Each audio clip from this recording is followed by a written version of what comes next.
Good morning, students. My name is Dr. Olatunde Olajide.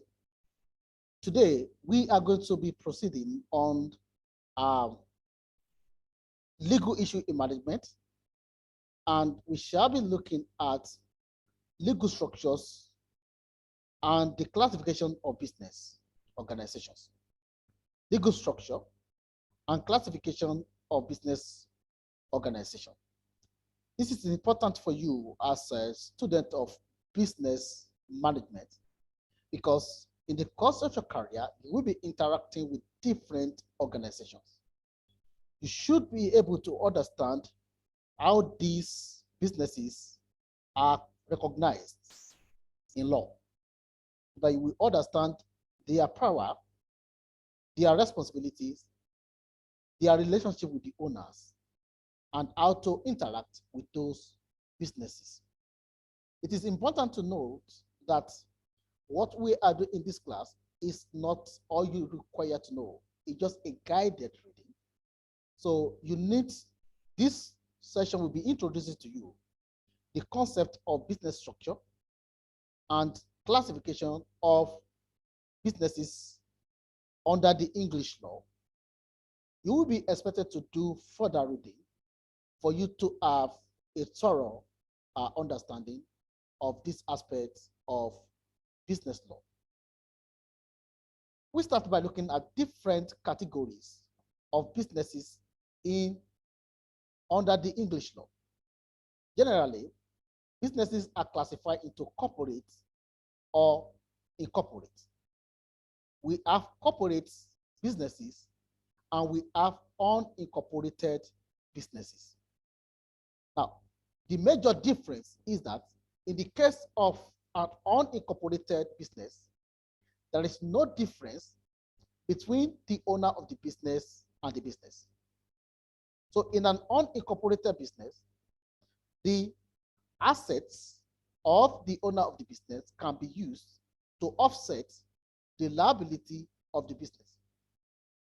The corporate business is the opposite of this. A corporate business is registered under the law and recognized as an artificial person. It has the ability to operate as a legal entity. It can sue and be sued. And then we cannot use the personal property of the owner of the business or of the members of corporate entity to pay the liability of a corporate entity. So this separation of ownership is a core difference between an unincorporated business and corporate organizations. Now, let's look at different types of corporate and unincorporated businesses that we have. First, the first unincorporated business is sole trader. A sole trader is a business that's owned, run, and managed by an individual as a self-employed. There are a lot of these businesses around us. If you look through the window, you will see various corner shops, restaurants, and many other small businesses. Most of these businesses are sole trader and they are run by individuals. There are a lot of advantages of this business. One of them is the fact that the owner of this business takes decision on its own without taking permission from anybody. And then he has the ability to enjoy the profit of the business alone.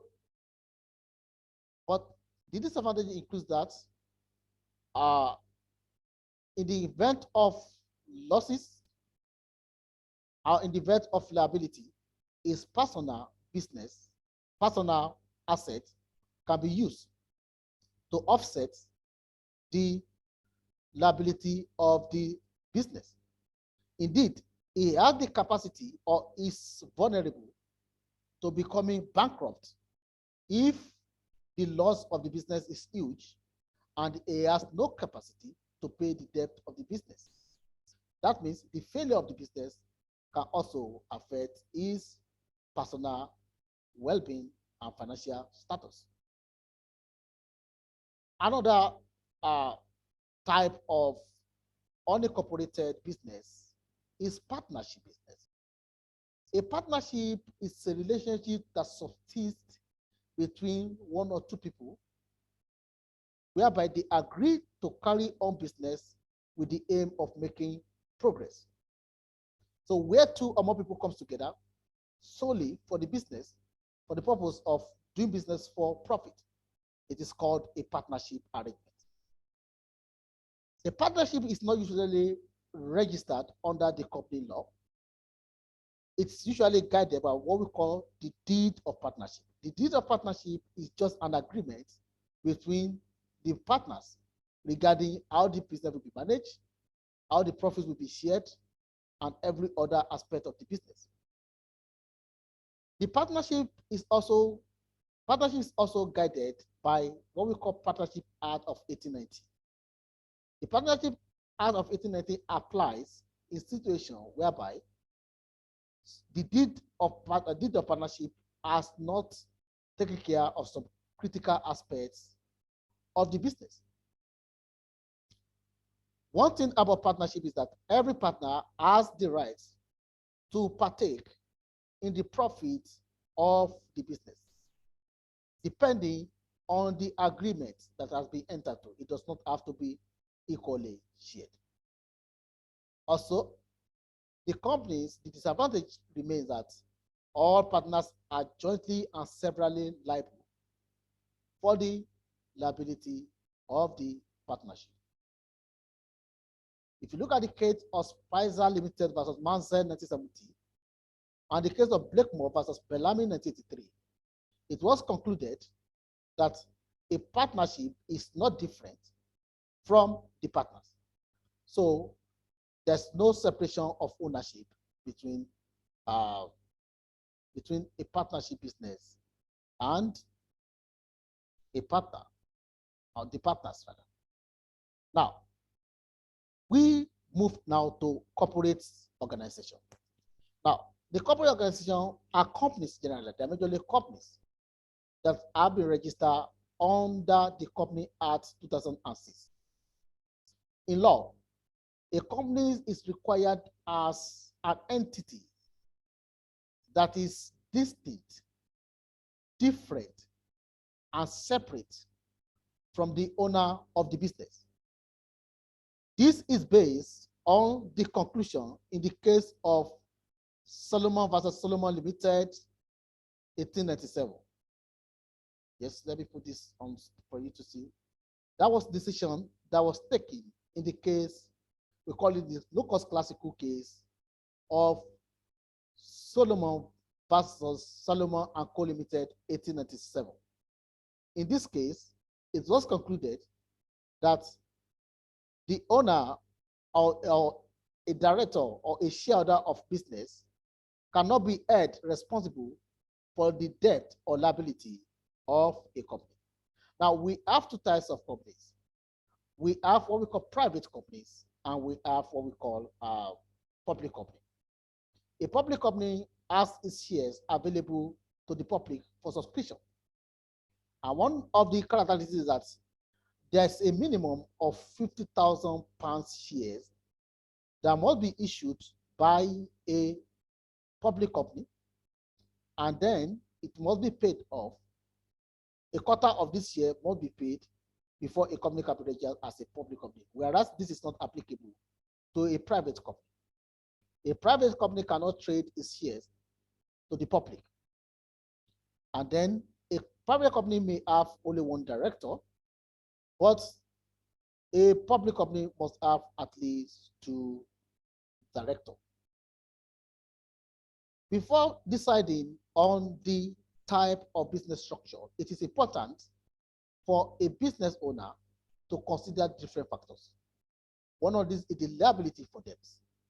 So if you want to avoid a situation where your personal assets can be used to pay the debts of your business, then you have to avoid unincorporated businesses such as sole trader and partnership.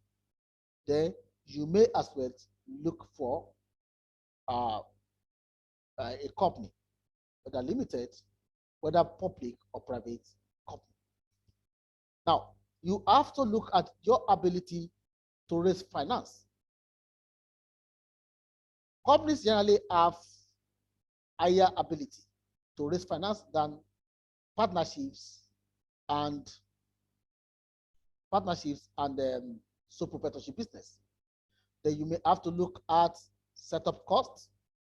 The setup cost is regarded as how much do you require to register the business.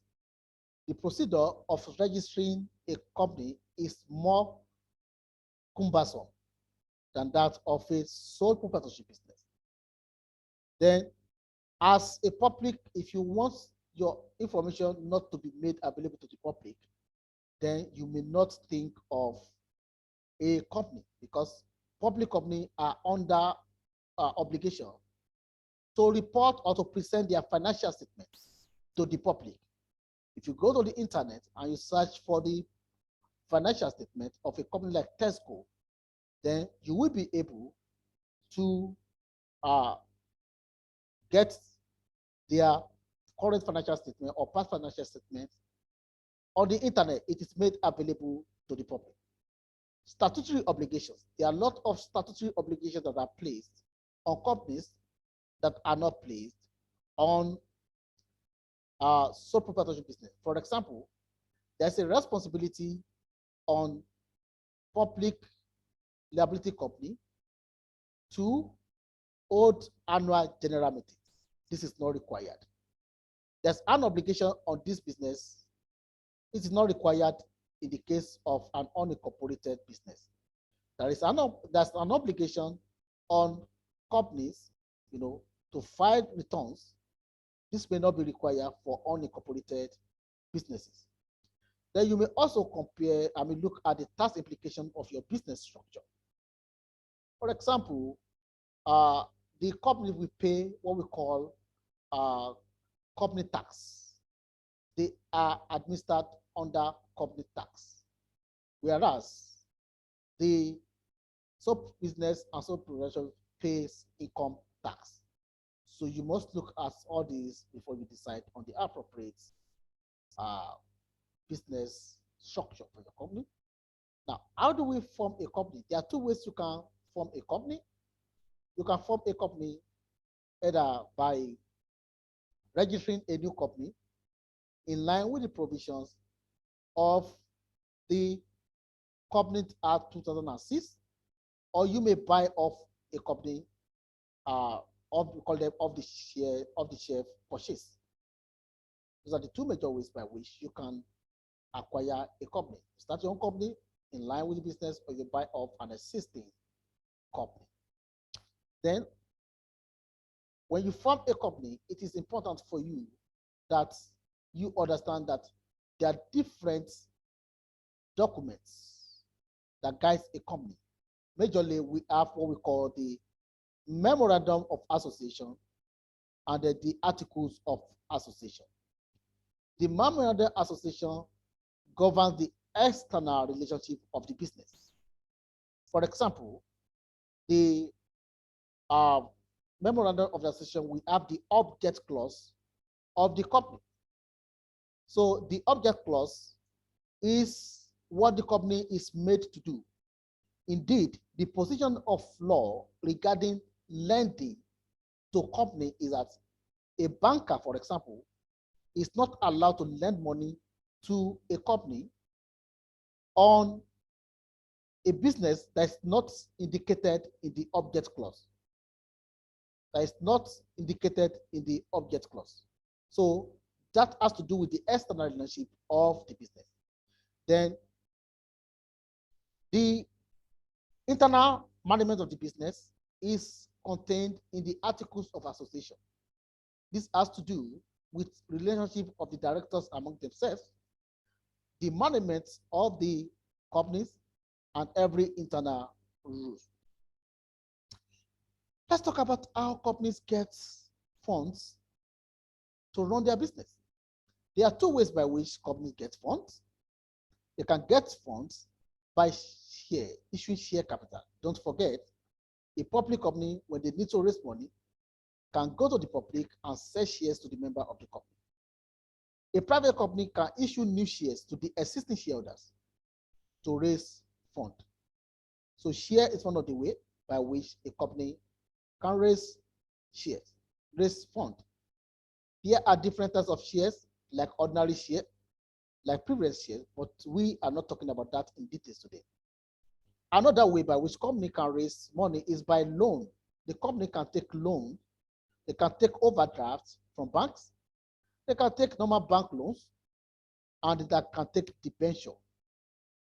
Debenture are generally classified as a long-term loan, and they can have a floating or fixed charge on the assets of the company.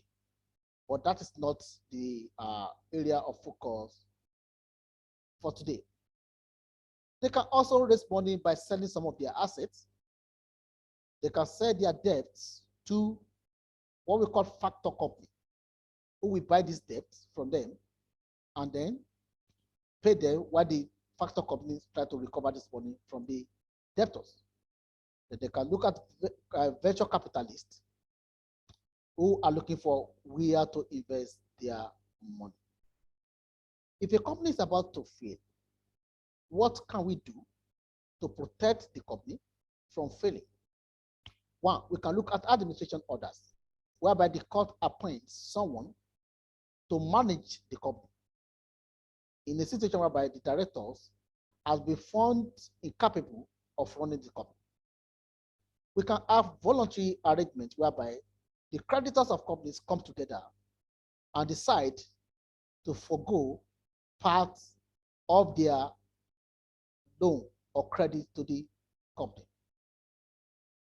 The final way is to allow the company to die, and that is called liquidation. So liquidation is a company can never become bankrupt. Bankruptcy is not a terminology that is used for a company. Bankruptcy is for individuals, not for a company. Rather, a company is liquidated or is wound up. We call it winding up of a company. And there are two types of liquidation or winding up of a company. We have what we call voluntary liquidation of voluntary winding up, and we have compulsory winding up. In case of voluntary winding up, there are two types of them too. Generally, voluntary winding up is when the company's members all agree on their own that they want the companies to come to an end. So that is member voluntary liquidation. We also have creditor voluntary liquidation, whereby the creditors can come together and say, agree with the members of the companies to let the company die.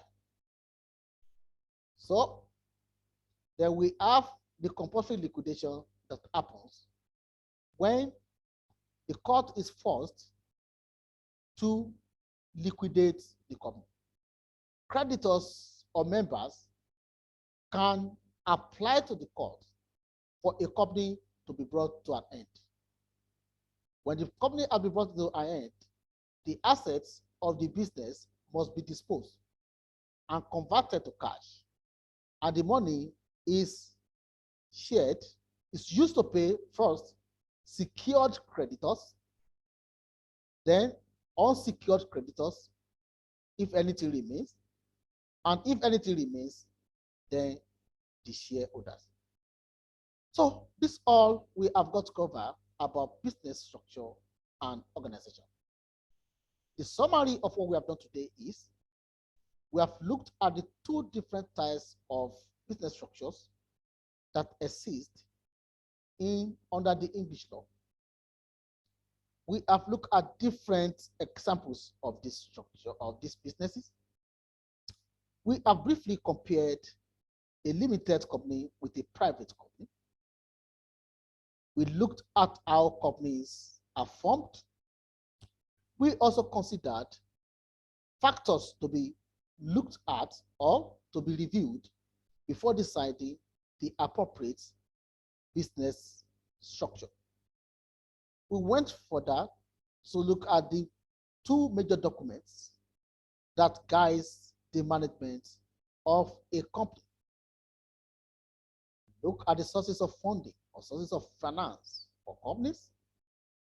And then we look at how to manage a company that's about to come to an end. And we concluded on how to bring a company to an end. Thank you so much for listening. See you next week. Kind regards.